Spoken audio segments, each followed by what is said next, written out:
Hi, it's Dwyer. The day before the fight. Remember, the opinion you should follow should be your own. Just consider this video to be a second opinion from a complete stranger online. I'm shocked at the line movement. Viktor Postol, who I think's going to win the fight, has gone from being a 3-1 underdog to now a 4.5-1 underdog against Terence Crawford. Now, make no mistake, Crawford's one of boxing's best, but the fight's not in Nebraska, is it? The fight's in Las Vegas. Crawford is a slow starter. Postol is a fast starter. Postol's the bigger man, right?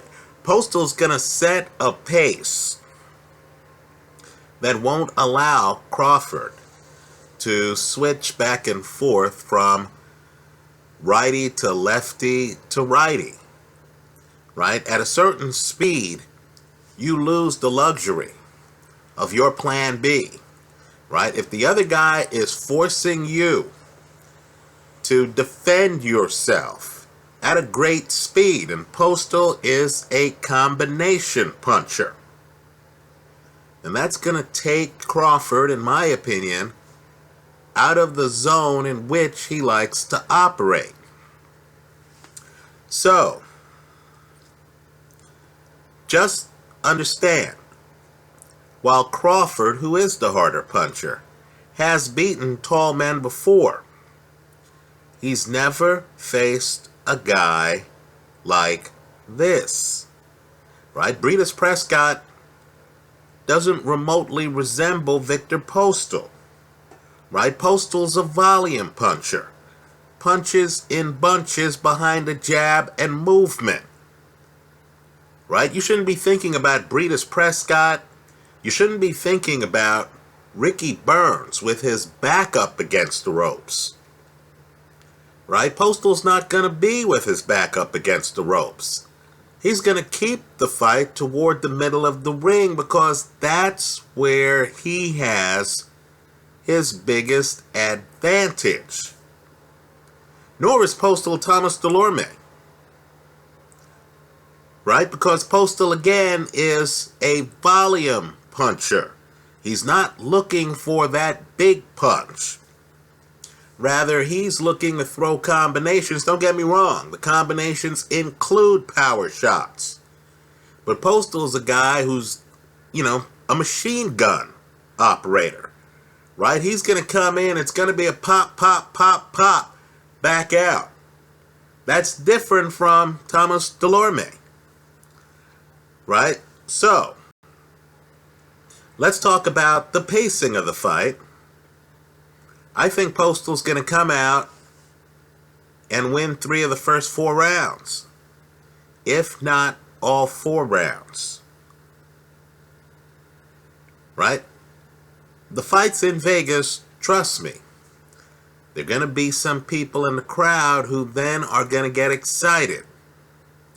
They're going to realize that if the fight continues to go this way, if the taller guy with the hand speed, who's throwing punches in bunches, continues to lead, they're looking at collecting what?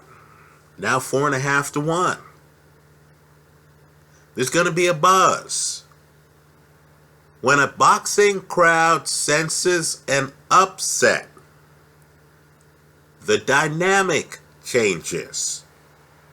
So let's say Crawford makes adjustments. Let's say he does what Floyd Mayweather always does and tries to make adjustments, right? Understand he's going to have a hard time getting through Viktor Postol's volume for the adjustments to matter. If it reaches a point where he's trying to load up on shots because he's so far behind in the fight that he needs a knockout to win the fight, isn't that going to play into Postol's game plan? I expect Crawford to spend so much energy just trying to get past Postol's jab that I'm expecting Postol to be able to win several rounds just off the jab in the second half of the fight. Think it through. I know Crawford has a big punch, greater than 70% KO ratio, right? But hasn't Postol been in the ring with Louis Matisse? Hasn't he been in the ring with Selçuk Aydin? Right, so I've made a video already that's here online that goes into this more in depth. But let's just say I don't like the matchup here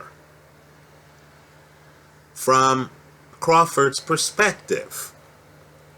Right? He's facing an unbeaten fighter who's taller than him, who's more fluid than him, who's not going to give him time to think. Right? Here online I've talked about dream matchups. And I've mentioned the possibility of, let's say, Ray Leonard against a cautious fighter, defensive wizard Floyd Mayweather. And my point to you is simply that a Ray Leonard would give Floyd all he could handle. Because even if Floyd was more technically brilliant, was more precise with his punches, right, Leonard, who had a much higher KO percentage, look it up on BoxRec, was going to take more chances, was going to let his hands go more, was going to move around the ring and force Floyd to find him, was going to be more charismatic in the ring. Folks, there's a charisma gap based on styles between these two fighters, Postol and Crawford. Right? Crawford's good, but Crawford's a workman. Right? He's a technician. If you're looking for flair, if you're looking for style, that's going to be across the ring with Viktor Postol. Let me say too, and I've said this in too many videos to name, as Will Chamberlain famously put it, no one roots for Goliath. Right? Clearly the casino feels that this is a mismatch. That unbeaten Crawford is going to show up and, win the fight. Right? That Viktor Postol only has, let's say it's 4-1, not even 4.5-1. Let's say Viktor Postol only has a 25% chance of winning the fight. So you can imagine if a competitive match breaks out, the excitement's going to be on the underdog. Right? So, right now on HBO, right? HBO Boxing. They have up a CompuBox analysis. It's dated July 19th, 2016. They have a CompuBox analysis of Crawford, historically, against Viktor Postol. Now, you heard me call Crawford cautious. Understand that the junior welterweight average for the number of punches thrown in a round is 58.6. Right? 58.6. Crawford averages 52.9 according to HBO. Right? That's sizable.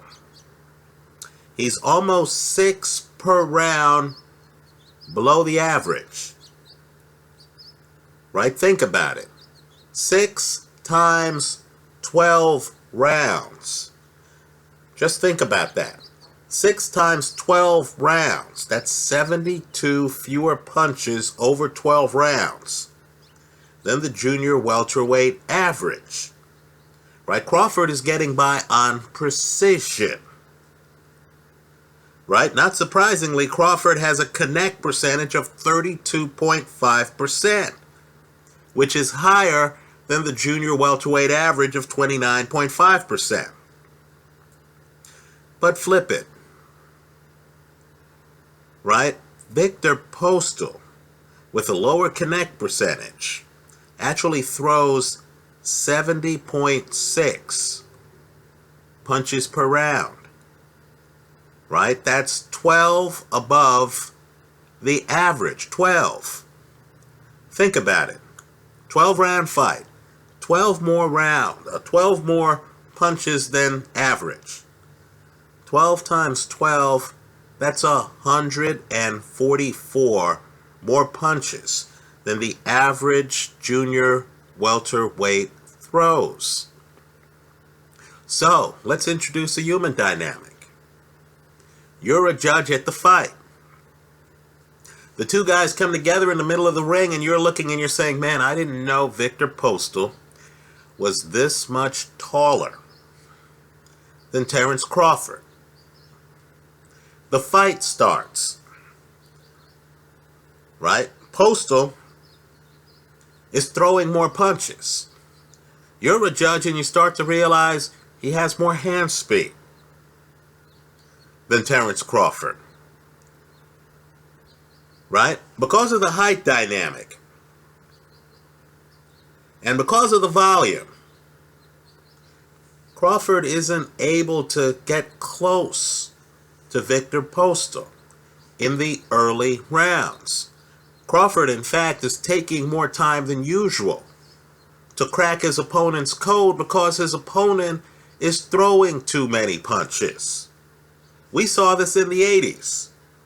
Ray Leonard throwing a flurry, then backing away. Throwing a flurry, then backing away. Keeping the fight in the middle of the ring.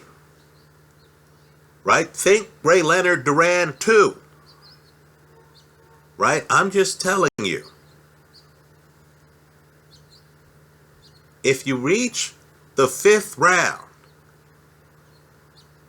and you as a judge have Viktor Postol up 3 rounds to 1, and the Vegas crowd starts to think that they're watching a fight with a live underdog that might deliver on 4-1 and higher odds, Crawford is going to face an uphill battle.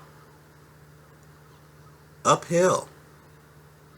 Lucas Matisse didn't go the distance against Viktor Postol. I know many of you have made the argument in comments to the earlier video that the operative fight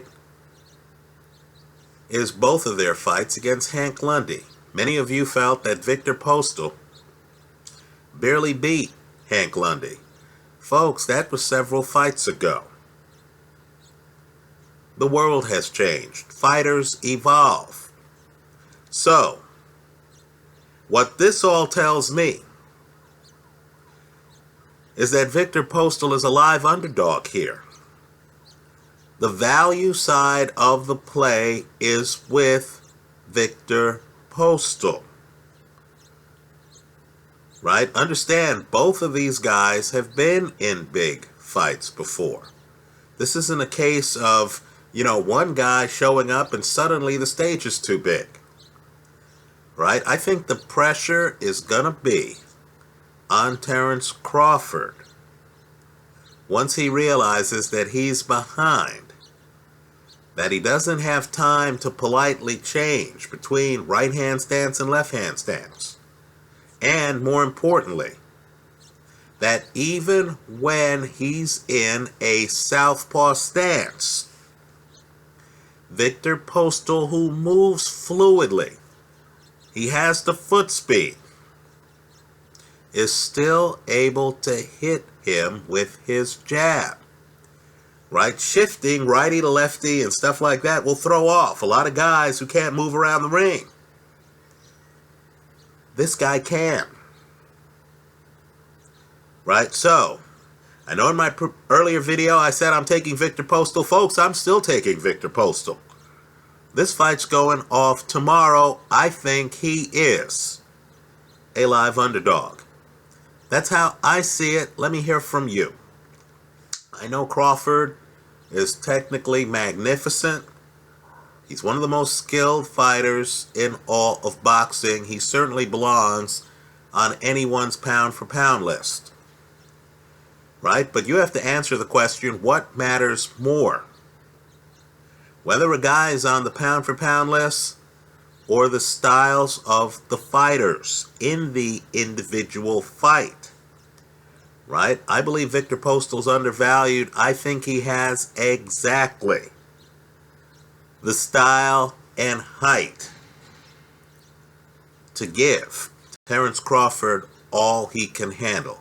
Right? If Vegas is going to sweeten the pot by giving me 4-to-1 odds, hey, no need to put a bow on the package. Sign me up. I'll take it. That's how I see it. Let me hear from you. Good luck. Win, lose, or draw. I'll be back on here with a post-fight video, either licking my wounds or saying more beer for us. That's how I see it. Let me hear from you. I hope you leave your comments in the comment section to this video. Thanks for stopping by.